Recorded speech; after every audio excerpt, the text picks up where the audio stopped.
Hello everyone, and welcome to OTT Question Time. My name is Koza Kanji, and I'm the editor of VOD Professional. This week we are talking about premium VOD and about the potential end of pay windows. That's got a question mark at the end as well. Joining me on the panel for this session, and I'm going to go in the order that I can see you, are Karenza. If you'd like to start, please, and introduce yourself. Hi, I'm Karenza Samanides of M&E Digital Consulting, formerly of BFI, AMC Networks, Warner Media. I'm currently working with a number of different OTT clients around the world to advise them on their growth, their business strategy, and to help them with all things to do with the value chain and all business areas to help them grow. Thanks, Karenza. Virada. Hi, I'm Virada. I'm the CEO and co-founder of FilmDo. So we're an edutainment platform that helps people to learn languages and cultures through film. We have both our edutainment movie streaming platform, which we started off with, and more recently we launched our game-based edutainment platform, where essentially you can play games, take an interactive lesson while watching a film or video at the same time. Great, thanks very much. And finally, Alan. Yes, hey, I'm Alan Wolk. I am the co-founder and lead analyst at TV Rev. We are a US-based analyst firm. We work with everybody from big brands to big networks to ad tech startups to help them figure out the intersection between advertising, OTT, television, and all the changes that are going on. We have a website, tvrev.com. It has a lot of good content on it, news and analysis of what's going on. And we do a lot of special reports. We have one out about local OTT advertising, and we are coming up with one later this month on the FAST, the free ad-supported streaming TV services, which have become very popular in North America. So, great, thank you. Thanks, Alan.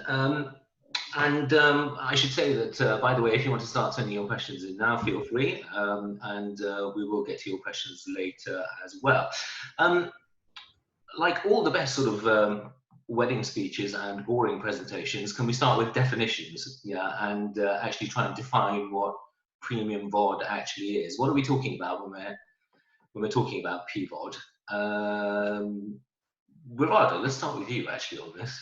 Yes, well, VOD to start off with is obviously video on demand, but we have many types of video demand, and I'm sure many of you are already familiar with iTunes, which has started out as a TVOD, or transactional VOD, which is actually pay-per-view.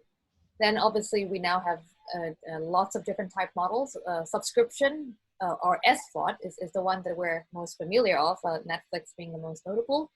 We of course now have AVOD, which is advertising a VOD, in which they are free to watch but supported by advertising. The most famous one, of course, being YouTube.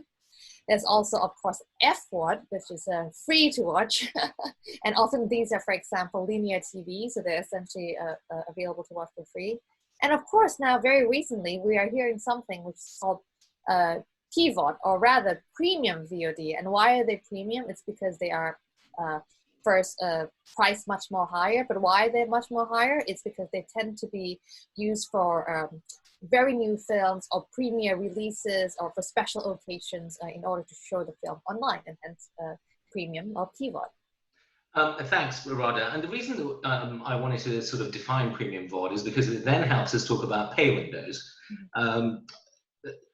This could be quite fun. Right, so let's try and actually figure out what the different pay windows are. Karenza, do you want to kick us off? What would be the first pay window normally after a movie goes into the cinema? Actually, that is the first pay window, right? That is the first window. Yes, correct. So, I mean, things are moving, and it really does depend on the film. So if we're talking about Hollywood blockbuster films, then definitely box office or theatrical or cinemas is the first window. Yeah. But smaller independent films, sometimes not all of them have a theatrical window. So, so it really does depend on the film. But let's take the studio examples, the bigger Hollywood blockbuster type titles. So the first window would be box office or theatrical.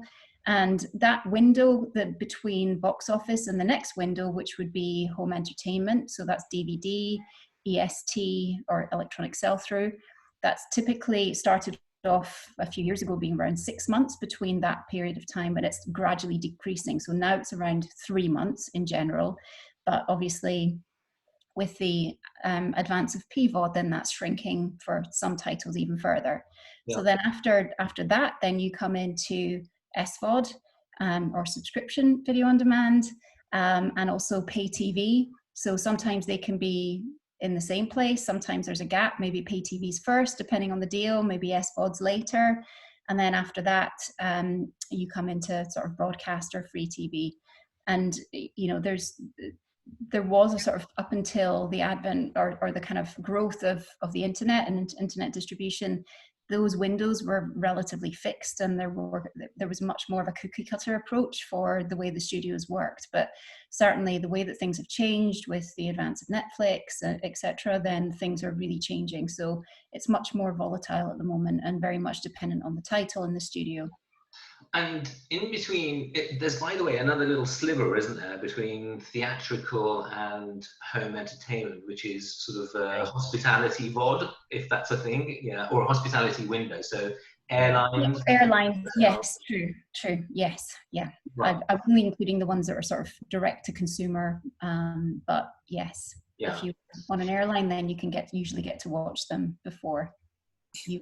Yes, and in the old days. I suppose it depends on which airline and you're using to travel and how much you're paying, which plus a ticket. But in the old days, you used to just be able to watch everything for free, but now you kind of have to sometimes rent it. Yeah, actually, as well.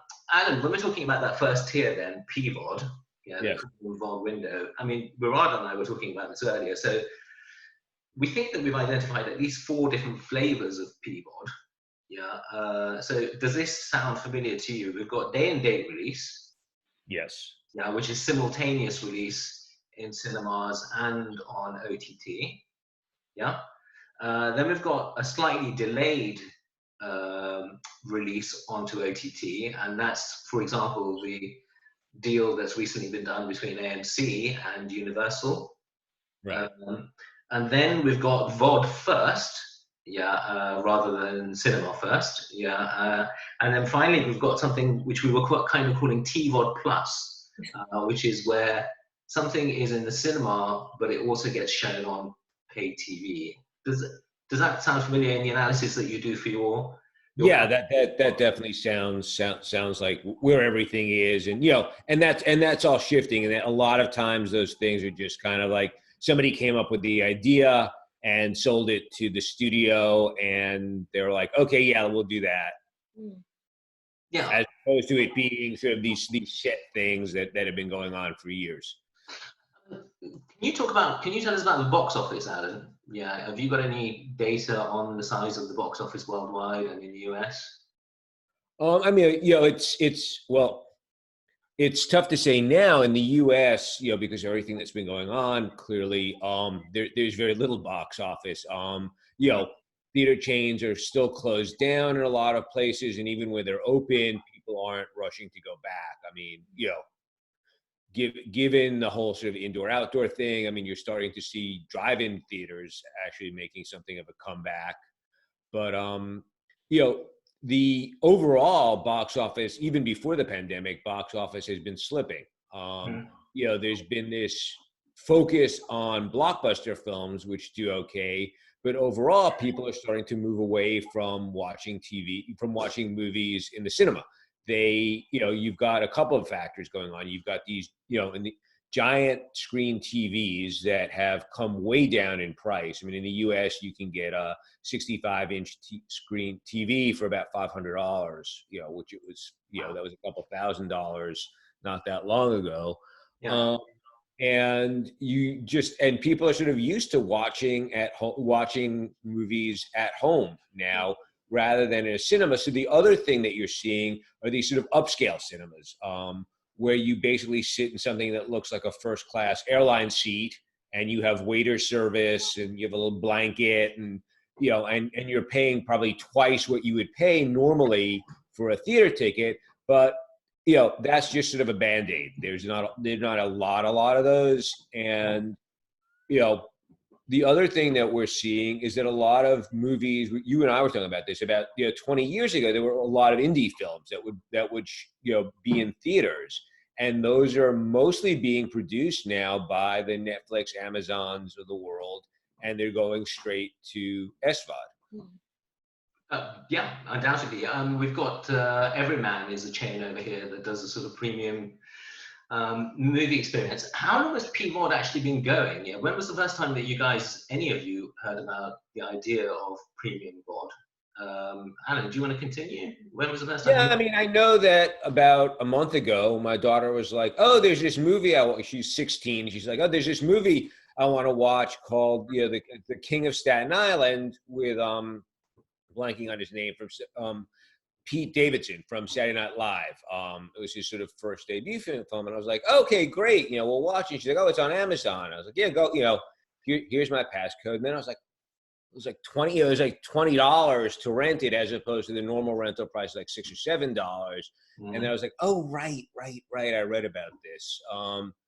But it did okay, and I think we've been seeing this in the U.S. for a while. This pushback against Windows. Gosh, about 5 years ago, there was a movie with, I'm not going to remember the name of it, with Eddie Murphy, and Comcast wanted to do a test in one small market, Augusta, Georgia, which is a small city in Georgia. They're like, "Okay, we're going to try renting this for $30, one time, and we'll do it a week after it opens in theaters." And the theater, and it was a Universal Pictures movie, and the 3 major theater chains in the U.S. freaked out, and they said, if you do this deal with Comcast, we're not going to show any more Universal movies, period. And then everybody was like, "Okay, we won't do that anymore." But now, there's always been a push to try and make these windows shorter, because they're realizing that it was sort of ridiculous thing that the whole thing was started to make sure that DVDs didn't interfere with movie sales. But now, as you guys were saying, there's so many different options and ways to move it. It seems sort of arbitrary and capricious to actually keep these really long windows, and it doesn't really help the studios. Karenza, what about you? When did you first hear about PVOD? I mean, for me, it was 2011, for example. When there was a movie called Tower Heist with I want to say Ben Stiller. And that was DirecTV, which was renting Tower Heist for about $5. It was Ben Stiller and Eddie Murphy. That was the movie I was trying to think of. That they were testing it. Thank you. I was, as soon as you said the name, I'm like, "Oh, right, that, yeah." Yeah, Karenza, from your time at BFI and also then Warner and Acorn as well. I mean, PVOD. When did this hit your sort of consciousness? Yeah, so I mean, I think mostly when I was at the BFI. So I joined there back in 2013, and I was launching BFI Player initially with TVOD, and a lot of the titles that we were getting, because they were independent film titles, we were able to get day and date titles.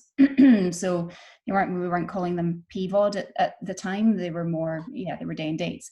So so we had some great successes, because you could charge £10 instead of £4.50, which would be your sort of standard pay, kind of pay one kind of rental for new title. That's how much you would have charged.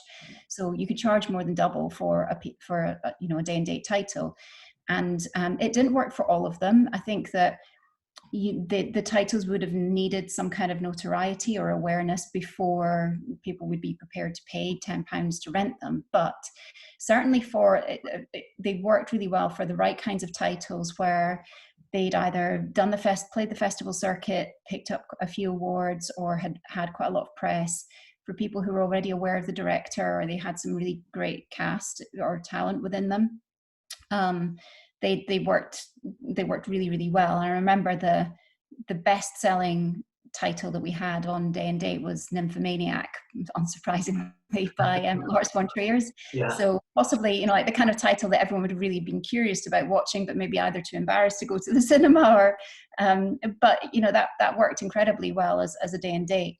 But there was so much, and the BFI was always had this distribution fund at the time when they were trying to encourage studios to take more of a risk. And actually, because I think the whole blocker between cinemas and studios is the fact that obviously cinemas think that the impact of day and date or PVOD would have a catastrophic impact on ticket sales.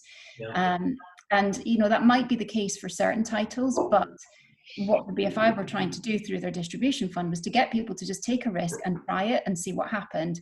And the first film that they did that with was called A Field in England. It was a Ben Wheatley film. And that was in 2013. And it was a film that was a collaboration between various different independent cinemas, Channel 4. And it went out in cinemas. It was broadcast on Channel 4, and there was a DVD release, and it was available on VOD all in the same day. Yeah. And even though it was a very small, very niche title, they proved that actually there was an audience for all different channels. And I mean, okay, that was 2013. It was a long time ago. So much has changed since then. But so that was when I first became really aware of it, and certainly got to really understand about all of the different politics and business relationships and sort of concerns and issues related to this whole space. We're definitely going to come back to the sort of theatrical window and the way that it's been used to date, yeah, and about the economics of this. We're definitely going to come back to that.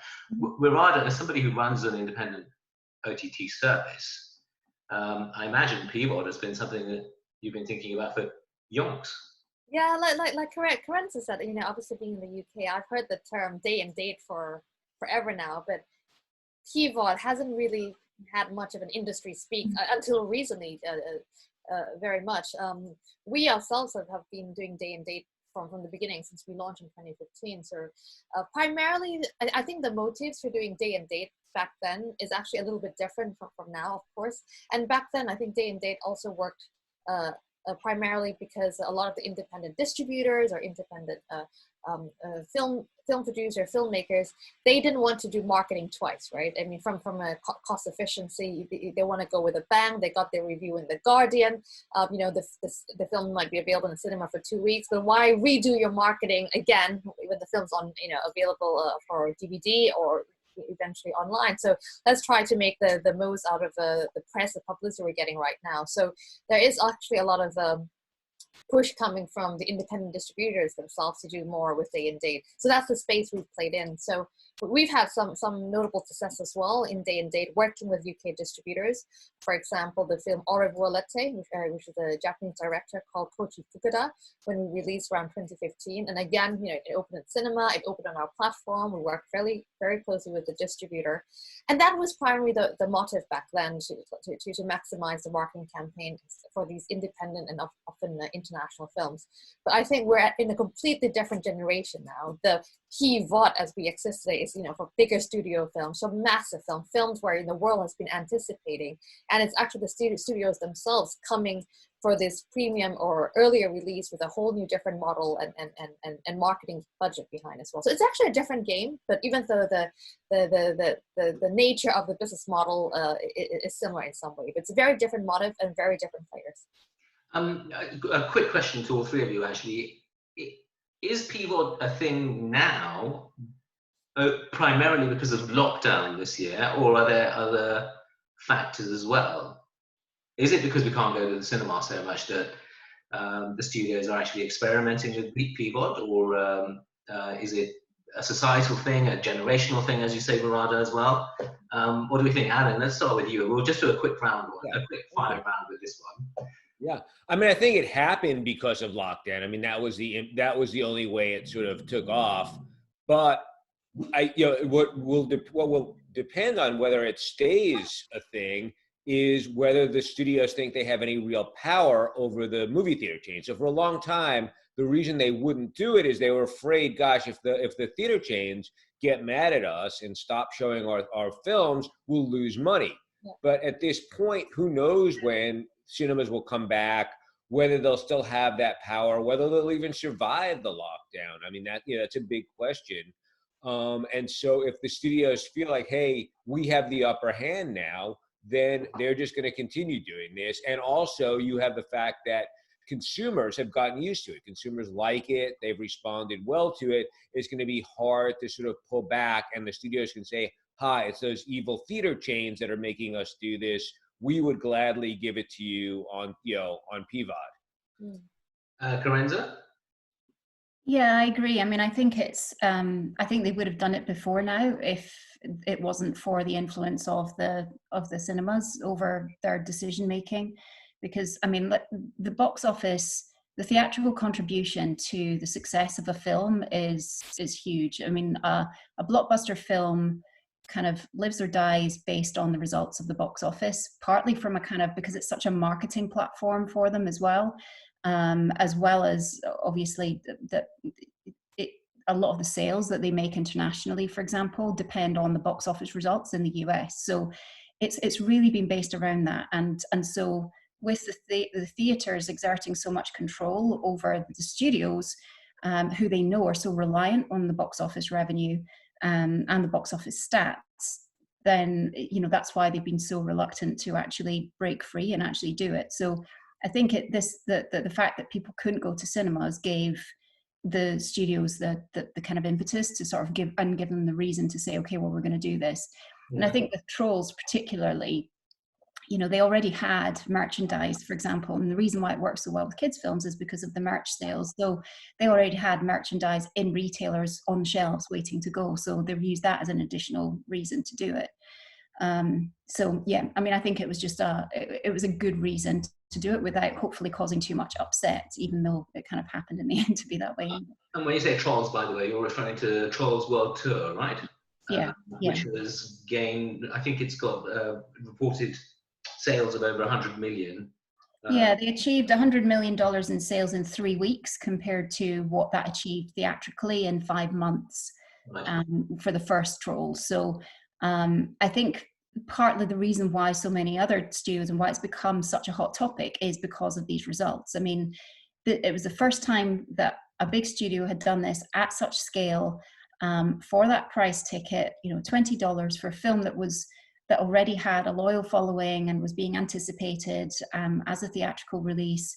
So it was a real experiment. It could have really tanked and it could have been a real sort of failure. And if that had failed, then it could have really put studios off completely and pushed everything back in favor of the theatrical release.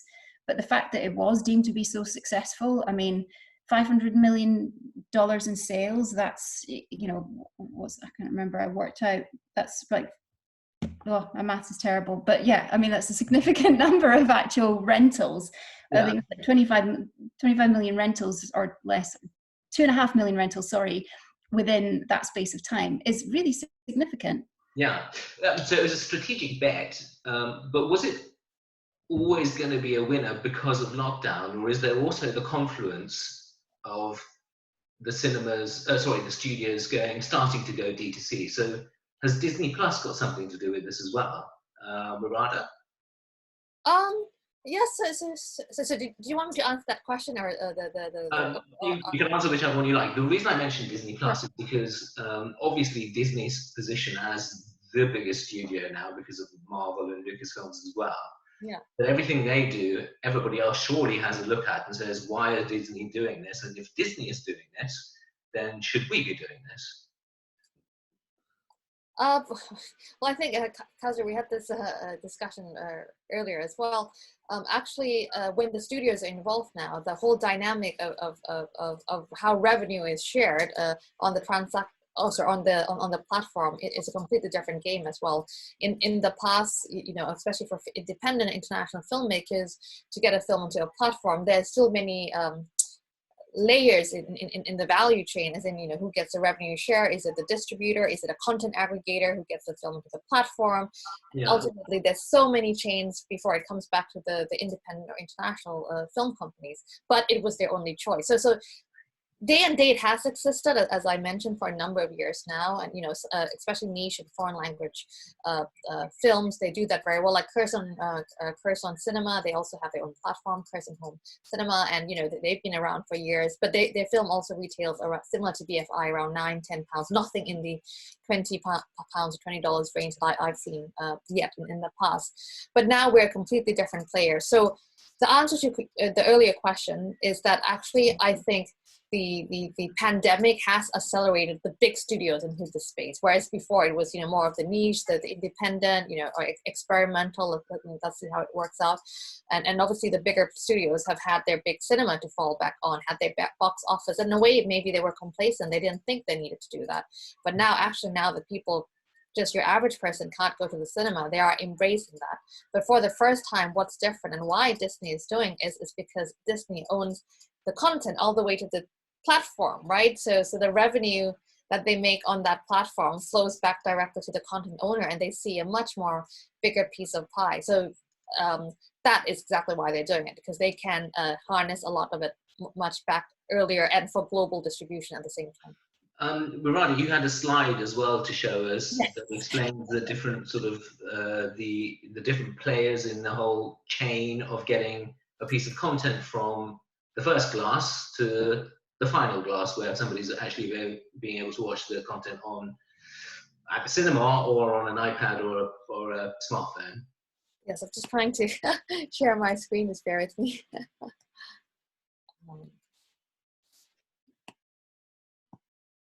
While you're doing that, by the way, I should say that I've got also a couple of slides to show about Disney's position in the US box office, but actually we'll finish with Virada's slide first. So Virada, can you walk us through this? Yes, of course. Just checking that everyone can see my slide first. Yeah. Yep. So traditionally, film distribution, especially international film distribution, was very fragmented and had many multiples to the value chain. So essentially what this slide I wanted to show to the audience is that actually these are the content owners, whether they are the big studios or the filmmakers themselves. Essentially the key difference with the studios and independent producers is that with a content owner, they tend to own or operate all along the value chain. So all the way from making the content, all the way from distributing the film internationally, that is, they have the international rights. And in some cases, they even are the local distributor. For example, Warner Brothers Japan has a Japanese entity. So even Warner Brothers Japan is the national distributor. And of course, it makes its way all the way into cinema and the different theatrical windows that we mentioned, airlines, pay TV, VOD, and even in VOD, there are multiple windows across that, all the way from TV, VOD until AVOD, for example. Yeah. But for an independent filmmaker, as you can appreciate, it's been a long, hard journey, and it's something as an industry we should be looking to find a solution to help improve on this, because as you can appreciate, for an independent film producer, filmmaker, not only the difficulty in getting their film financed in the first place. Once that's done, they have to find someone to help represent the film internationally. And that's what you often see call a sales agent, who would go to a film festival as Cannes, Berlinale. Those companies will have worldwide rights to your film. And what they're essentially looking to do is find a buyer for each country or region. And that's what you typically hear the word distributor. So for example, a UK distributor would be someone who would look to take the rights to the UK and maybe Ireland as well for, say, 5, 7, 10 years based on the deal they make with the sales agent. They would pay a certain amount upfront and often with a revenue share on top of that as well. But what they would take is they would take all rights for that film for that country or territory. So once that film hits the UK distributor, for example, it's up to them now to find how to release the film in that country. So they would go to Odeon, they would go to View, and they would try to get that film to that cinema. Or they might try to do a deal direct with British Airways. They might try to go to Sky TV. They will try to go to one of the UK platforms, etc. And actually, sometimes to get on the online platform, so on the left side is what you would do if you were an independent filmmaker trying to self-distribute yourself. But actually, to get onto the online platform, sometimes there is another layer called content aggregator. So not everyone could get the film from Netflix and iTunes. You'd have to go through a license company, make sure it meets standards, sometimes even pay a fee up front. And they also take another 20 to 30% revenue share. So you can see how the historic model, which predates the internet, just really doesn't work anymore. We're seeing windows collapsing all across the world. Internationally, a film release in one country can now be seen in another country almost the next day, really, so to speak. So what does that mean for film release windows, but more also what does that mean for all the different players? And of course, as I mentioned earlier, the good thing about Disney is they see because they're the same company, so effectively they can enjoy the majority of the revenue going backwards rather than having to split it across the different layers of the value chain. Yeah. Okay, if you want to come out of that, Karenza, there's a reason that studios distribute content in this way, traditionally that is, which is that every time they make a sliver, either territorially or in terms of the platform, so pay TV, games consoles, smartphone, tablets, etc., they get more revenue, right? Well, they get more revenue from sales, but they still have to share that revenue with, depending on who the platform is and how those sales work. So yes, I mean, I think, now that so many of the different studios have their own D2C channels, so Warner, NBC, Disney, etc., they're all trying to go direct to consumer. And the reason for that is so that they can actually skip over a lot of those sort of hurdles that Radha showed in her slide. And so they can retain a much greater chunk of the pie. And also because they want to own the relationship directly with customers. They want to understand audiences. They want to own a direct relationship so that they can market directly to them. Because, one thing that we haven't touched on yet is the kind of P&A or the press and advertising budgets that are required to actually market these films. And, quite often for, say, like let's say a $75 million film that has a production budget of that amount, you're looking at another sort of 20 million for P&A. So if they have, let's say, so Disney has 62 million subscribers, they can just send an email to those 62 million subscribers to say, hey, do you want to come and watch Mulan? And that's say potentially, I'm not saying that they won't do any marketing, because obviously they will, but that's a potential huge benefit to them. Alan, Mulan is the big talking point now, right? Because this is the first time Disney's going to be trying this new kind of PVOD. Yes. Yeah, and then to the point y'all have been making, in the US now, we have 8 major SVOD services. We call them Flixes, because sort of like Netflix. And at least 4 of them are tied into a major studio. So Disney is clearly tied into Disney. Paramount is with Viacom CBS. Universal is with NBC, Universal, which has the Peacock app. And Warner Brothers. So suddenly you have these ecosystems, the possibility of these ecosystems, which allow for these, this sort of seamless marketing all through, plus all the data collection. So everybody is kind of going, wow, that's something to look at. Plus, so you've got those 4, and then you have both Netflix and Amazon, who are studios at the same time. They're producing a lot of their own movies, so they also have that seamless ecosystem. Apple is starting to talk about getting into that game. So suddenly, why do we need these cinema chains when we have this seamless marketing plan that we can do, and all the data that comes with it, which is huge. Because especially, don't forget with Mulan, anyone who has kids will know this, that the amount of merchandise that you can market with Mulan's face on it is going to be far more valuable than whatever you get from the box office. Yeah, Mulan is coming out in some territories for $29.99 for what I assume will be a 48-hour rental. Yeah, and I mean, that's big enough news anyway, that Disney is doing this. But then the real kicker on top of it is that Black Widow will be the first real sort of huge box office seller that will also go PVOD. Has that been announced? I think that's the sort of general feeling, or the sort of whispers going on. The reporting that I've read. In terms of how big the size of the market opportunity is for studios to go PVOD, here's a slide that I found in a report earlier. By the way, I'll share some of these links in the chat area, and then if you watch the video on demand as well afterwards, then there'll be a list of of resources underneath it. So if I share my screen now, you can see here actually that this slide, you can all see this slide, right? The multicolored one. So it actually says it's about IP-based franchises, yeah, in the US box office. But so we're talking, when we say franchises, we're obviously talking about Marvel and Star Wars and universes, things like that.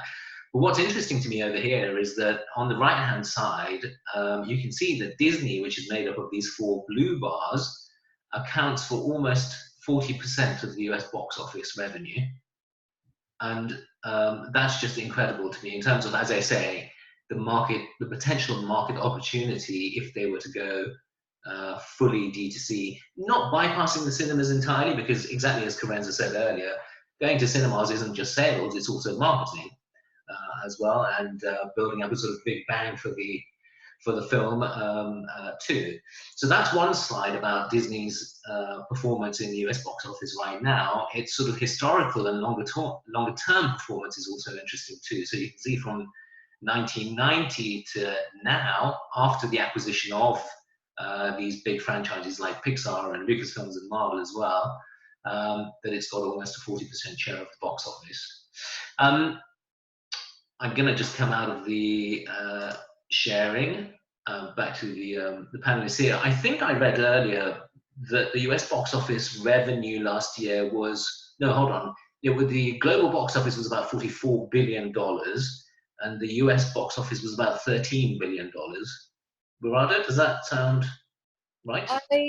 I have a number of around 50 billion for global.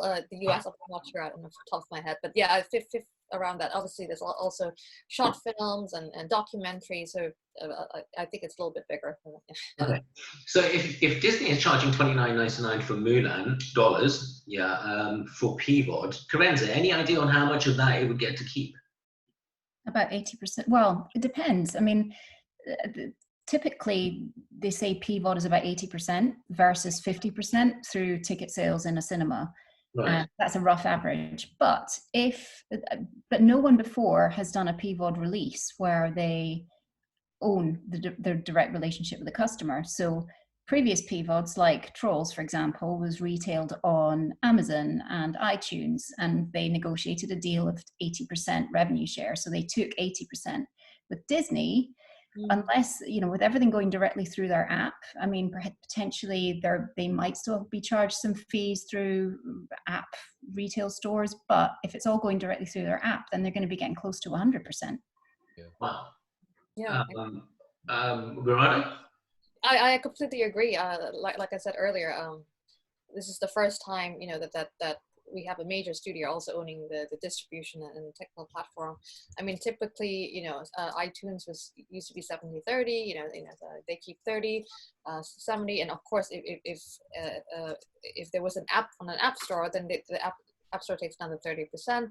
But this is a whole different ball game where effectively the studio owns the distribution. So maybe minus net cost that there might be some regional costs for a different country, but on the whole the majority would go back to the content owner or the entity that owned that content. So maybe within the organization they would have like I said, a Japanese entity or an Asian entity, for example, but it would still be within the wider organization. Yeah.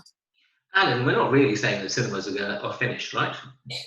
No, probably not. I think, well, I mean, nothing, I will not make any more definitive statements, given that we have no idea what's going on with anything, but, they're certainly taking a huge hit, especially in the US. They own a lot, they're renting a lot of space that they may not be able to pay. They'll, if depending how long all this continues, they may have to close things down. I don't think the going to the movies experience is going away at any time soon, but there have been a couple of other things going on. I mean, the rise of television as an art form can't be discounted too. In other words, that the fact that actors and directors who used to never consider television are suddenly, considering television now. The fact that, I remember this with Mr. Robot, which was a popular series in the US, was originally going to be a movie. And the director said, I thought I could tell this better in a 10-episode TV show. I could tell the story better than in a 3-hour movie. And you're starting to see that happen a lot now. So, suddenly some of the audience that used to watch movies is going to TV. You also have this emphasis on blockbuster movies, which has been criticized long before the pandemic because they're able to sell those movies much easier in, say, China and India and other non-English speaking markets because just the sort of that type of movie translates easier to other cultures than sort of a psychological study type indie film. And so there is sort of a drop off. And then the flip is, we were talking about before with the sort of combination of the studios and these SVOD apps. That's a huge marketing tool for these SVOD apps too. If you're a fan of Disney movies, subscribe to the Disney app because that's the only place you can watch them, and all through. It's a huge marketing tool for them as they're trying to grow market share internationally, because they're not just in the US. They may all be in the US this year, but next year they'll be all over the place. So yeah, as well, really. I mean, it might not be the end of cinemas, but is this just an experiment of its time, or are there going to be lasting effects to pay windows, do you think? I think there'll definitely be lasting effects to pay windows, but I think people are going to make it, the studios, assuming that the cinemas will have more flexibility or accept more flexibility, I think the studios will make a call on a title by title basis. So first thing that we can't get away from is the experience of going to the cinema. I mean, some people prefer to watch films in a cinema. The direction it seems to be taking, though, in box office, in multiplex cinemas, is it's action, it's family type films. So as you mentioned, so last year in the US, the top 10 films, I think Disney had 40% of them. All of them were either action or Disney films, and there was only one that fell out of that category, and that took 40% of box office. So while box office revenue still continues, in the multiplexes, it's that type of film that's driving it. People want the big screen, the loud noises, the big, the CG, the special effects on a big screen. But I think there's also the kind of the niche, sort of more experiential, the luxurious things where you pay a higher ticket price, like the Everymans that you said. So there's the experience. That sort of doesn't bode well for that mid-tier of films, which don't seem to have that same attraction. So people are more comfortable with watching that kind of film at home, particularly when you've got people like Disney, for example. They just announced that they have commissioned their highest ever production film, $200 million film called The Gray Man, which is going to be like their answer to James Bond.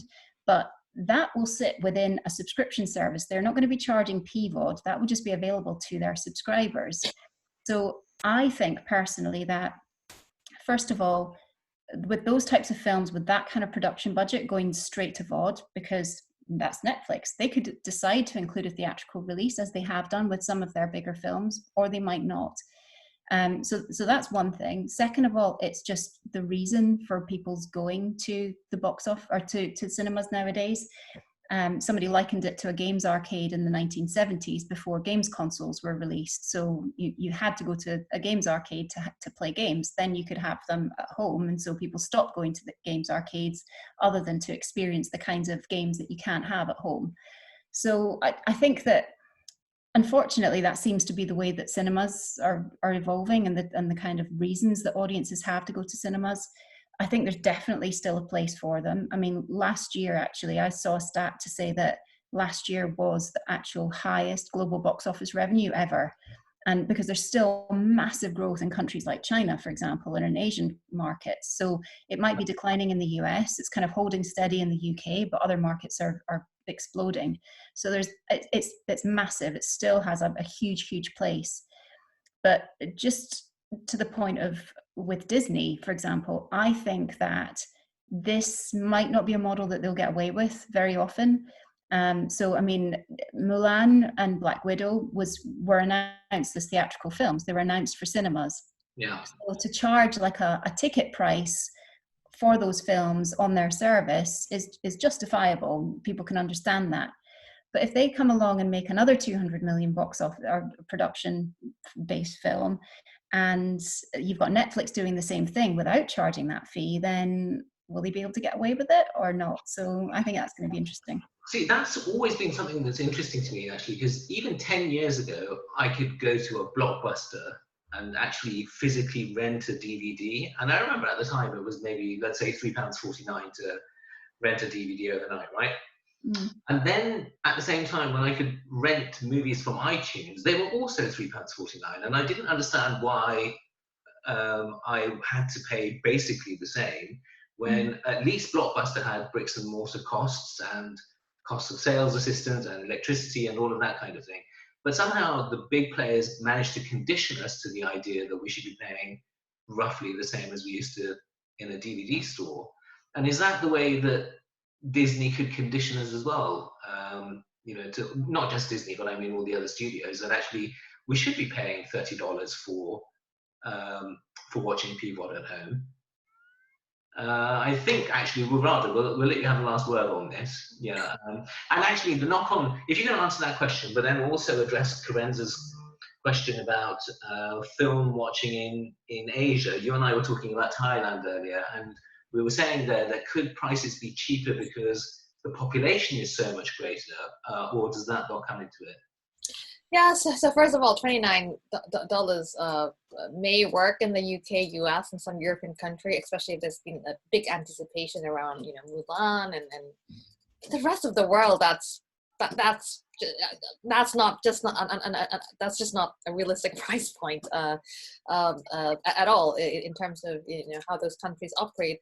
I think what's interesting is I think the earlier question is this new PVOD a model that could work, or, you know, how can we see it? My take, and obviously I'm bringing this back to the Asian perspective. My take on it is that, of course, you know, cinema, there will always be a place for cinema because there's a social element, especially after the lockdown. I think once people feel a bit more assured, you know, that there will definitely be still a demand, and if anything, there might even be a little bit of an increase because we've been in lockdown for so long.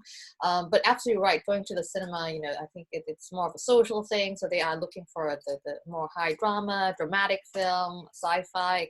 It's a bigger budget, and obviously, as Karenza said, it was the mid-tier, independent, smaller budget that I think might not need to have such a cinema release going forward. But in terms of this model, this PVOD model, obviously we're in experimentation, but how would it work on a global scale?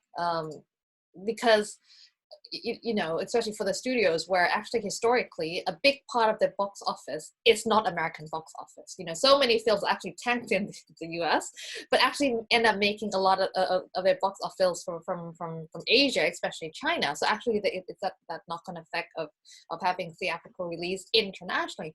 So what does that mean? Because obviously that reality is actually, especially for bigger film, studio film, where there's already a big hype and anticipation, once it's online, it is more easy available to be made online, especially films that people have been anticipating. So how would that work on a global scale? And that's, I think, something we don't know yet, because it's the first time we've seen major films release films of that nature. Are they able to really ring fence PVOD theatrically? And obviously the price point, as we talked to, you know, that wouldn't, that kind of price point wouldn't work. It would have to be adjusted going forward. But actually in Asia, there is a big, especially India, China, Indonesia, is very big, young, growing population. They love watching films because of that dynamic. But second of all, it's hot. It's hot in Asia, so people will still want to go to cinema just to spend a few hours in an aircon and pass. So there's will always be that demand for going to the cinema. But I think it's important to understand how this model of PVOD will work on a global scale with international release and with concerns for piracy as well. It's going to be fascinating to see how this plays out actually for the rest of this year, and actually for as long as we are all, well, not exactly fully cooped up at home, yeah, but while we've sort of adapted to this. I'm so sorry, we've run out of time, and I haven't even asked the audience for any questions. Karenza, you mentioned, by the way, there was one movie that wasn't Disney, that wasn't action, that was in the top 10, and you tantalized us with it and didn't tell us which one it was. Yeah, this was earlier. Jumanji. Ah, right. And well, that's going to be still kind of actiony kids family film, but it wasn't Disney, and it wasn't a comic book film. Yeah, So I actually watched the other that. 9 were sorry, I got it wrong. Yeah, the other 9 were either comic book films or Disney films. Right. That was the only one that didn't follow the second. Albeit the Jumanji, interestingly, was not a full remake, not an exact remake, but it had been out before the Robin Williams movie from the. Yeah, I think it was the 3rd one. Yeah. Yeah. By the way, I watched that at the cinema and I thought it was great. Yeah, movie. And the next one is out tomorrow on Sky, weirdly. Yeah, with good timing. I want to thank my panelists for joining the session. So, Corinza Sabanidis from M&E Digital Consulting. Yeah, Rarada from Film, Dylan Allen from TV Rev. Next week we are talking, we're doing the first of a 2-part OTT question time actually about how to build an OTT service from scratch. So I hope you can join us for that. The video of this session will be available from Monday on the VodPro website. Thank you very much, everyone. You're very welcome. Thank you. Thank you. Cheers.